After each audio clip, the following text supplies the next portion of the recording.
Olá, galerinha, uma boa noite aí. Bom, estamos aqui para gravar mais esse vídeo relacionado aos textos a serem cobrados no vestibular do FPR 2023-2024. Pois bem, sem muitas delongas, primeira ponderação que eu preciso fazer sobre esse texto. É um artigo, né, intitulado Da Redistribuição ao Reconhecimento, Dilemas da Justiça numa Era Pós-Socialista. Bom, de todos os textos que serão cobrados esse ano, sem dúvida alguma, esse aqui é o mais enviesado ideologicamente, tá? E aí uma opinião pessoal minha, não querendo desanimar vocês de maneira nenhuma, é o mais fraco filosoficamente de todos aí, né? Que estão sendo cobrados. Mas, enfim, está sendo cobrado em filosofia, beleza, né?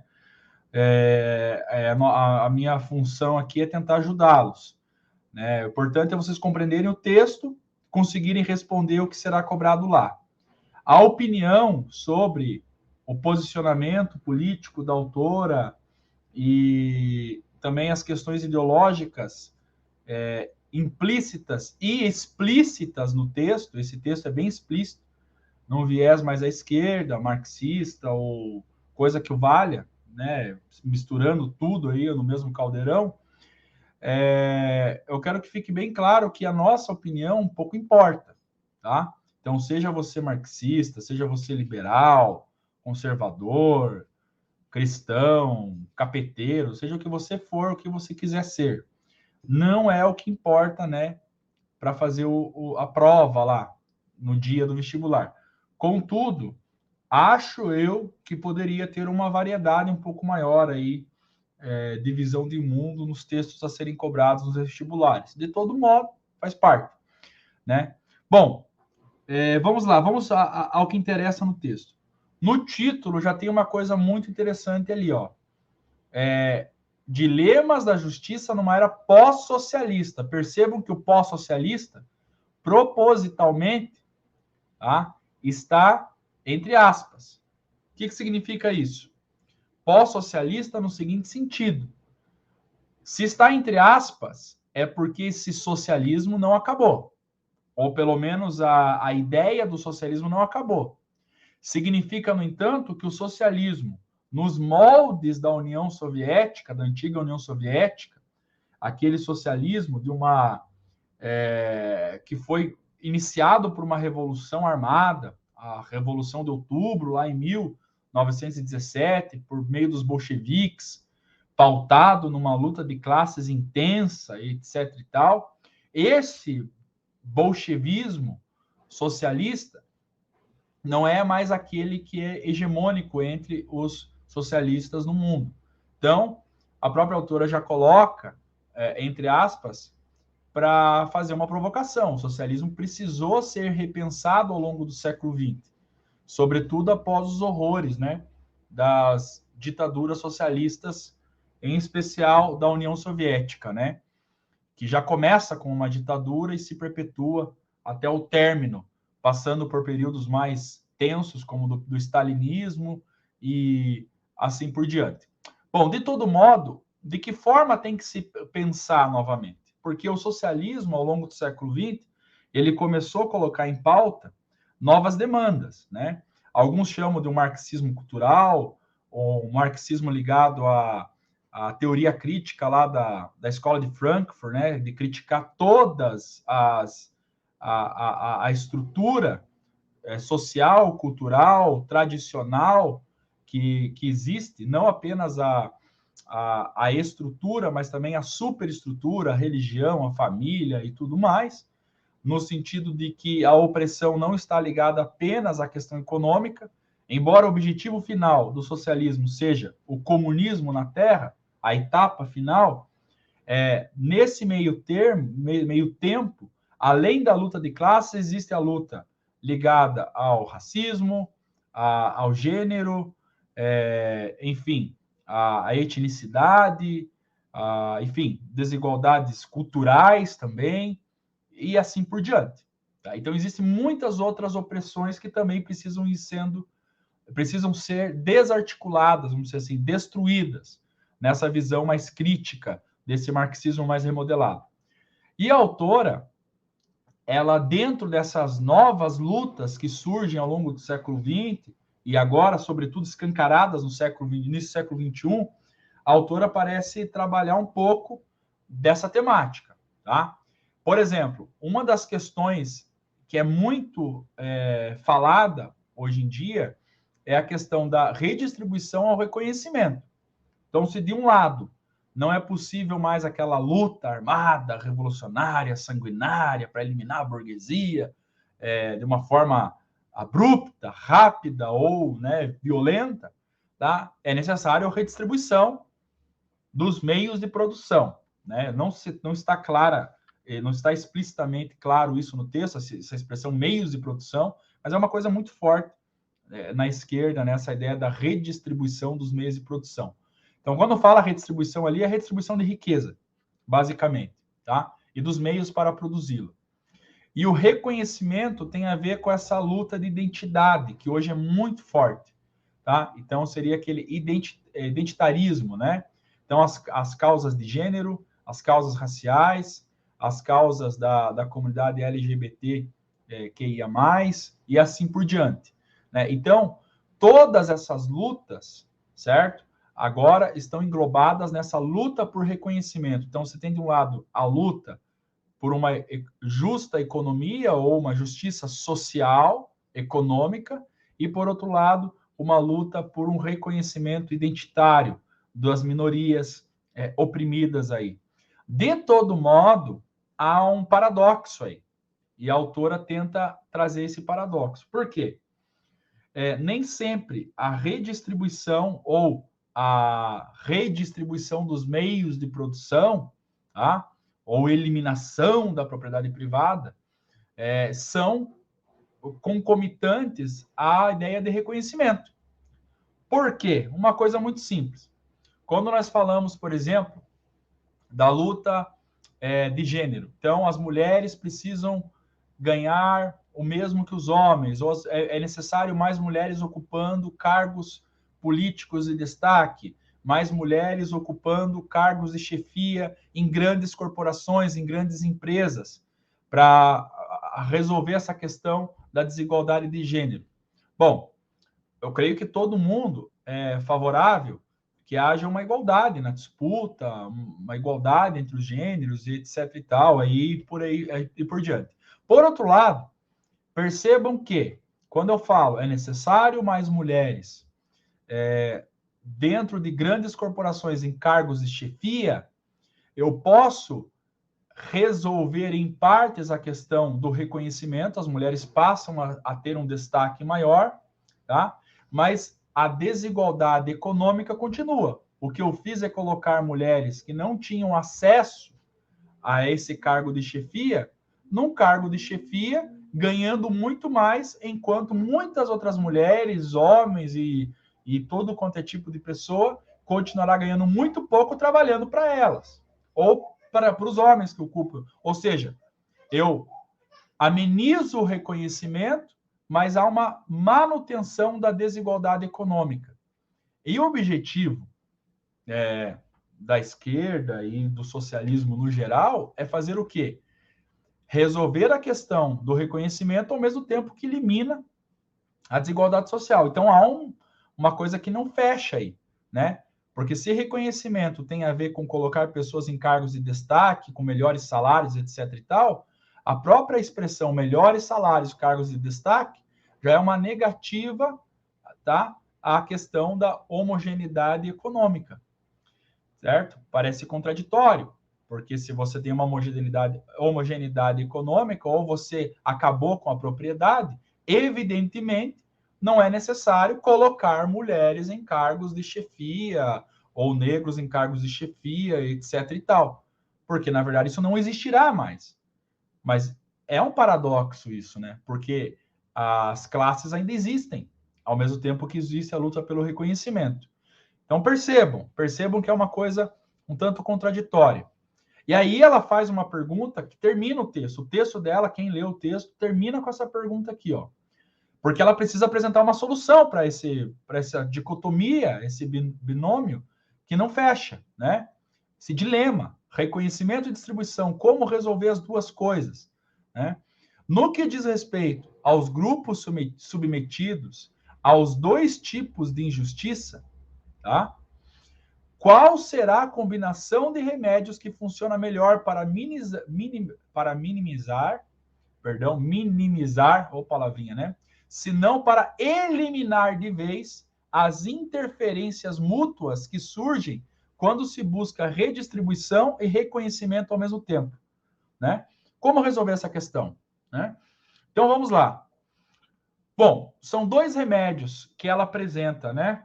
Um remédio já vem sendo colocado em prática na maioria dos países ocidentais, vamos dizer assim, ou pelo menos em grande parte deles, que são as políticas afirmativas, né?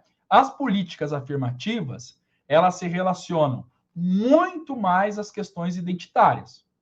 Então, é justamente aquilo que eu falei. Então, por exemplo, a política de cotas para afrodescendentes, cotas para as mulheres, cotas para a comunidade LGBT, que ia mais e assim por diante, cotas para etnias menos favorecidas e grupos, né, considerados, digamos assim, vulneráveis socialmente. Então, veja só, isso é uma política de afirmação e de identidade. Então, você coloca em evidência, você traz a visibilidade desses grupos invisíveis na sociedade, que nunca tiveram ou não têm tantas oportunidades quanto os grupos da maioria da população, né? Homens, brancos, heterossexuais e assim por diante. Então, cria-se essas políticas afirmativas, que em alguns casos são bem eficientes, em outras são contraditórias, mas de todo modo não resolvem um problema. Não resolvem, apenas amenizam. Porque o preconceito continua, a opressão a alguns grupos continua, a gente percebe que o problema não é eliminado, ele é amenizado, ok? Ele é amenizado. Inclusive também em questões sociais. Por exemplo, algumas políticas de distribuição de renda, como bolsas, tipo Bolsa Família, Auxílio Brasil, não sei como é que está o nome agora, porque vive mudando, enfim, o Vale Gás, a Luz Solidária, a Água Solidária, coisas do tipo. Amenizam, né? Agora veja, as políticas afirmativas não acabam, tá, com o problema, na verdade, enfatizam a divisão, porque quando você, a própria autora trabalha isso no texto, né? Quando você afirma que é necessário existir uma cota para gênero, para que as mulheres possam ascender na política, ascender economicamente numa empresa, você já está enfatizando e afirmando a própria existência da diferença de gênero, né? Dessa questão da própria sexualidade, da diferença entre os sexos, né?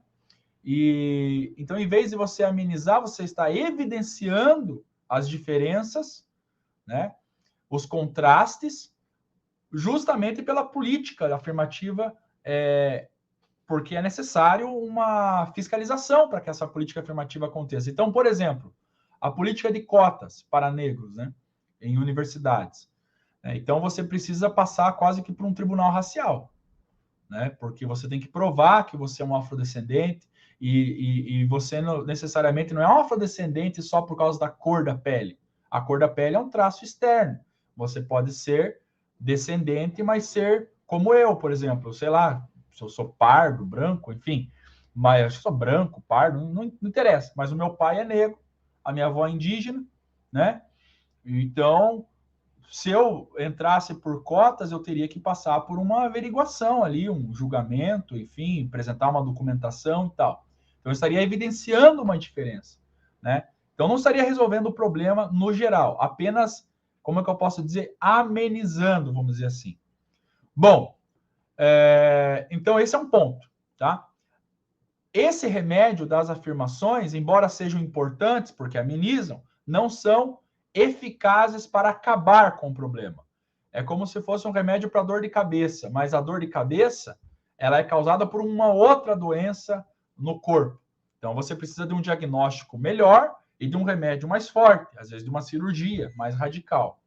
Aí ela propõe a transformação, que, pessoas, se vocês leram o texto, ela deixa muito claro. Essa transformação é um eufemismo, ou seja, é uma outra forma de falar revolução.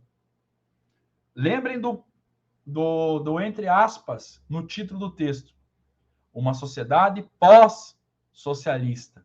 Então, termos como revolução, como eliminação das classes, eliminação da propriedade privada não colam mais, não dá certo, choca muito, né?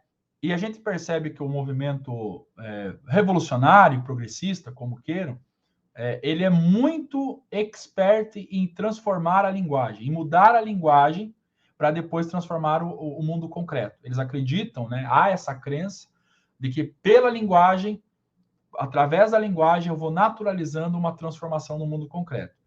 Tá? Então, trocar as palavras revolução, ou trocar as palavras eliminação, ou mesmo luta, ou mesmo extirpar por transformar cola melhor.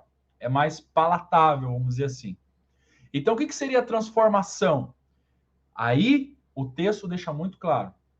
Veja só, se a questão do gênero, né, a questão da orientação sexual, a questão, enfim, de outros identitarismos é um problema e só reafirmam a diferença, a própria existência da luta só está afirmando essa diferença, e na visão da autora, e talvez na visão, não sei se não posso afirmar 100% se essa é a visão da autora, mas creio que sim, e na visão de muitos que comungam como ela, isso é construído historicamente, então isso tem que ser destruído historicamente também. Então, veja, se a divisão de gênero é um problema, eliminemos as questões externas relacionadas ao gênero. Então, se homem e mulher, essa divisão homem e mulher é um problema que sempre favoreceu os homens e continua favorecendo, e as políticas afirmativas só amenizam, então é melhor fazer o quê? Tá? Literalmente diminuir, tá, os estereótipos, acabar com o estereótipo construído socialmente entre o homem e mulher. Se homem e mulher é um estereótipo, é uma coisa construída, então acabemos com isso, lutemos para que isso deixe de existir.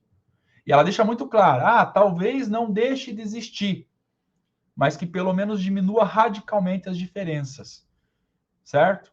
Para que essas diferenças não sejam mais o critério para, numa entrevista, escolher um homem em detrimento de uma mulher, porque se todos são iguais, se não existe mais esse gênero, as coisas podem se resolver. Essa é uma possibilidade no que diz respeito ao identitarismo. E o mesmo vale para a questão econômica, tá? A afirmação é ineficaz. Então, as bolsas, os auxílios, eles são importantes, mas eles são ineficazes, porque eles vão sempre precisar existir e não vai resolver o problema. Qual que seria a forma de resolver o problema? A eliminação das classes. Ela pode não usar essas palavras, mas fica claro ali. Através, talvez, num primeiro momento, de uma política de bem-estar social, ela deixa claro isso no texto, a política de uma social, um socialismo mais light, uma política de bem-estar social, mas que vise a eliminação das classes, das camadas. Se a opressão social ocorre por causa dos megaproprietários ou dos proprietários contra aqueles que só têm a mão de obra para vender, se é isso que sustenta a estrutura, acabemos com essa estrutura, com esse modo de produção, né? Porque daí as próprias políticas de afirmação não são mais necessárias. Então percebam que é uma ideia um tanto sutil de dizer o seguinte: continuamos com a luta socialista. Aquela coisa, tipo, pós-socialista ali, entre aspas, significa o seguinte: bom, vamos mudar as palavras, o objetivo é o mesmo, talvez a forma para se chegar lá é diferente, mas lembrem-se vocês, se vocês estudaram no ensino médio, que o socialismo, ele também é chamado de materialismo dialético, quando ele é aplicado. A praxis, ou seja, ela pode mudar. A forma como a revolução pode acontecer. Pode ir por meios armados, em outros períodos a Revolução Armada já não é mais eficaz, talvez, como se apresentou no século XX. Então, é necessário se infiltrar até mesmo nos meios democráticos, no meio da cultura, no meio da mídia, e assim ir modificando a linguagem, modificando as estruturas políticas, tomando conta dos partidos, etc. e tal, mas o objetivo final é o mesmo, é a utopia, né? É a utopia do progresso, da transição do modo de produção capitalista para um modo, né, hoje não aberto explicitamente comunista ou socialista, com as palavras novas aí, sociedade fraterna, sociedade justa, coisa do tipo. Mas o objetivo é o mesmo, tá? Então, essa é a ideia do texto. A afirmação importante, mas ineficaz, e os processos de transformação são os processos eficazes, que é um eufemismo para falar uma revolução, tá? Não necessariamente armada, mas mais radical do que a política afirmativa. Bom, essa é a ideia, pessoal, é isso que vocês precisam saber a grosso modo. Eu falei aqui muito da questão do gênero para ficar mais claro, mas ela fala da questão da orientação sexual, a questão do racismo, né? A questão do... Enfim, muitos outros problemas são citados no texto, e aí, caso vocês tenham alguma dúvida, se não compreenderem algum aspecto no texto, eu posso tentar ajudar depois. Pois bem, dito isso, eu vou trazer uma reflexão, não para fazer contraponto ao texto, agora esqueçam o texto passou, tá? E lembre uma coisa importante. Isso aqui é um modo de ver da autora. Não tomem os pontos de vista de um autor como os pontos de vista da realidade concreta, aquilo que a gente vê no dia a dia, tá? Quando eu falei que esse texto aqui, na minha concepção, é o mais raso filosófico de todos que estão sendo cobrados, é porque, veja só, como é uma filosofia parcialmente pautada na realidade, tá? E a filosofia ela tem que ser pautada na realidade, aquilo que tem que ser desvelado. A filosofia é desvelar a verdade que já está posta. Em parte, ela faz isso. Existe a injustiça, existe a desigualdade, existe o preconceito, existe, sem dúvida alguma, existe a crueldade até mesmo pautada pelas diferenças. A gente viu genocídios ao longo da história. Isso é um fato concreto, tá? Agora, não existiu na história da humanidade uma sociedade sem divisão, seja de classes, ou seja de grupos, seja de questões religiosas, etc. e tal. Nem o homem pré-histórico, tá? Dentro da visão evolucionista, tal, vivia sem desigualdade. A gente sabe que tinha o caçador principal, o grupo mais forte, aquele que brigava pelo território. Não vamos chamar de propriedade, porque não havia o cercadinho, mas havia a luta por isso. Então, a desigualdade é algo, lamentavelmente, ou, sei lá, talvez seja até, para alguns autores, até benéfico ao longo da história, que está aí, está posto. Não existiu essa sociedade sem classes. Não existiu essa sociedade até o momento, uma sociedade que eliminou todas as diferenças, tá? Ok? Porque parece que a diversidade é algo inato ao ser humano. E as espécies também, dos animais, etc. e tal. Eliminar as diversidades é algo estranho. Bom, se não existem essas duas coisas e a pessoa aponta a eliminação dessas diferenças como a solução, significa que ela já experimentou, ou o autor já experimentou isso em algum lugar. Fato que a gente sabe que não. Então, é apenas algo possível. Possível não, hipotético. Não dá para afirmar que é possível porque nunca foi experimentado. Então, hipotético. Hipotético. Aquela velha coisa. Ah, não deu certo ainda porque distorceram em algum momento. Mas a gente não sabe quando que vai parar de ser distorcido. Ok? Porque nunca foi experimentado. Tá? Então, é uma filosofia, né, meio que de fé. Né? Eu tenho a minha prática religiosa, eu não me atrevo a falar de algumas questões da revelação como sendo filosóficas, mas aqui parece que houve esse atrevimento e em outros textos a gente vê isso também. Tá, pessoal? Então, eu vou deixar aqui uma reflexão pautado nisso. Então, essa é uma ponderação final do texto, tá? Por isso que eu considero ele mais ideologizado, mais político do que filosófico. como um texto político, como um texto de apologia a uma ideologia, como texto de panfleto político, é um texto que a autora consegue os seus objetivos. Toca sentimentos, toca emoções das pessoas, tal. Mas vejam só, tomem cuidado para não serem tocados demais. Lembre que é a visão da autora. Enfim, aí tire as conclusões de vocês. Aqui tem um ponto importante. Eu gostaria de deixar aqui uma mensagem de um livro que eu recomendo para vocês. Independente de vocês, infelizmente, nunca vai cair no vestibular um texto desse, mas enfim, eu deixo. E peço que vocês reflitam no que o padre Antônio Sertelange disse no livro A Vida Intelectual. Procurem fazer a leitura desse livro pelo menos uma vez na vida, tá? É disparado um dos melhores livros que eu já vi e que orienta muito a nossa vida de estudos. E o texto diz assim: na multidão perdemo-nos, a não ser que tenhamos firmeza. E, para tanto, é preciso criar essa firmeza. Na multidão, ignoramos a nós mesmos, encobertos por um eu estranho, que é um aglomerado.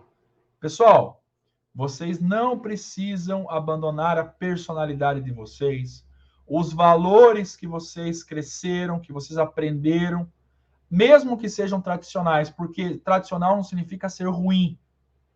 Tem coisas tradicionais que precisam ser transformadas, mas muitas coisas são boas, sustentam a nossa sociedade e a sua vida, a sua casa, a comunhão com a sua família. Você não precisa sair por aí aceitando o que o grupo que você passou a fazer parte defende como se fosse a única forma de ver a humanidade.